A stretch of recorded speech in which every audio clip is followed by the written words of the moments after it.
Inspector General Olukayode Ebatokun has established the Special Intervention Squad in the Federal Capital Territory to tackle rising kidnappings and banditry in border towns.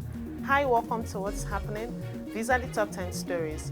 At number 1, President Tinubu has approved the appointment of 9 individuals to the board of the Nigerian Christian Pilgrims Commission, NCPC. Colonel Aloche Adole was appointed as chairman and Dr. Stephen Adebute as secretary. The board members represent different regions of Nigeria and the Christian Association of Nigeria. The president urged them to consider their appointment as an opportunity to serve the nation and to fully commit themselves to their responsibilities. At number 2, Inspector General Olukayode Ebatokun has initiated the Special Intervention Squad in the Federal Capital Territory to address the rising activities of kidnappers and bandits, particularly in border towns. The squad will focus on patrolling and securing communities along FCT borders, intervening to combat and mitigate violent attacks. Ebatokun emphasized the squad's role in rapidly responding to major security incidents, marking a priority in his administration's efforts to tackle violent crimes. The force headquarters also revealed that the proposed commanders that will be in charge of the squad will be trained in Mexico, while noting that the deployment to the 10 carefully selected states is to pilot the activities of the SIS.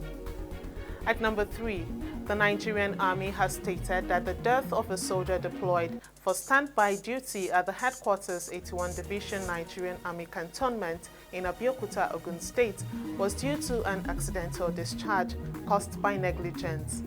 This contradicts earlier reports suggesting that the soldier from the 35 Artillery Brigade had taken his own life due to non-payment of Ration Cash Allowance (RCA). According to a statement by Lieutenant Colonel Olabisi Ayeni, the Acting Deputy Director of Army Public Relations 81 Division, an investigation revealed that the deceased soldier mishandled his personal weapon, resulting in an unintentional discharge that led to his death. At number 4, the Supreme Court has reserved judgment in the appeal filed by the People's Democratic Party candidate Saidu Umar, challenging the election of Ahmad Aliyu as governor of Sokoto State. A 5-member panel of justices headed by Justice Kudirat Kekere Ekun adjourned till a date to be made known to parties after hearing the appeal. Last year, the Independent National Electoral Commission (INEC) declared Aliyu the governorship candidate of the All Progressives Congress as the winner of the March 18 governorship election. Aliyu polled a total of 453,661 votes to defeat his closest rival and PDP candidate, who polled 404,632 votes. At number 5, the Nigeria Customs Service Sokoto Area Command has intercepted 1,198 unregistered and expired drugs in Sokoto State. The drugs include 450 cartons of real extra tablets, 405 cartons of enhancement drugs, 148 cartons of condom, 30 cartons of venous chewable drugs, among others.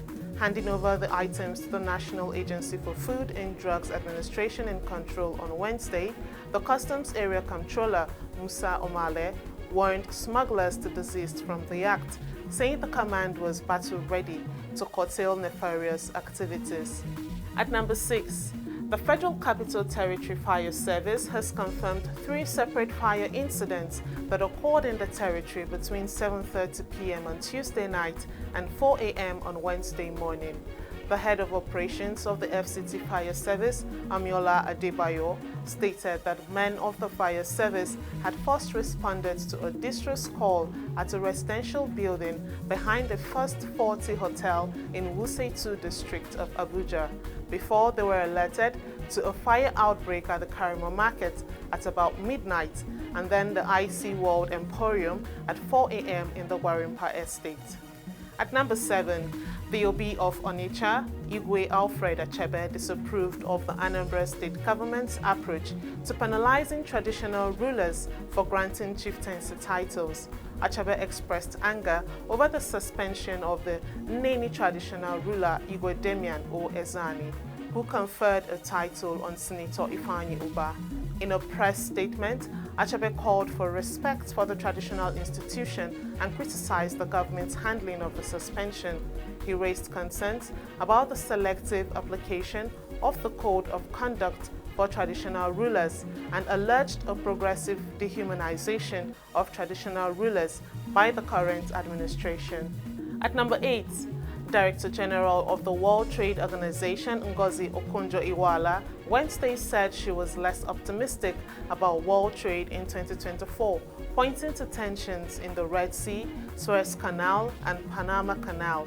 She said this at the World Economic Forum in Davos, before the massive Hamas attack on Israel in October and the subsequent outbreak of war in Gaza. The World Trade Organization had predicted trade would grow by 0.8% in 2023 and projected growth of 3.3% this year. Okonjo-Iweala sounded the alarm the figure for 2024 would now be lower in future forecasts. At number 9, Iran launched a missile attack targeting militant bases in western Pakistan, resulting in the death of 2 children.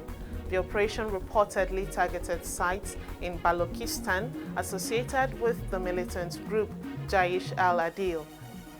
Iran State TV confirmed the attack and mentioned that earlier in the week Iran had also carried out attacks on Iraq and Syria. Pakistani officials denounced the attack as illegal and warned of serious consequences. However, Iran's Foreign Minister Hossein Amir-Abdollahian stated in Davos that the attack did not target Pakistani nationals, but rather members of Jaish al-Adil. Finally, at number 10, 2 second-half goals from Hamari Traoré and Lassine Siniyoko gave Mali a 2-0 win over South Africa in their opening match of the ongoing 2023 African Cup of Nations tournament in Côte d'Ivoire Tuesday night.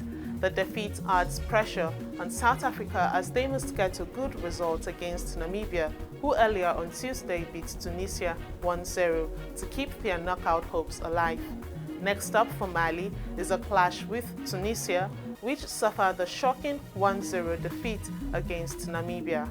That's all for today. See you next time on What's Happening.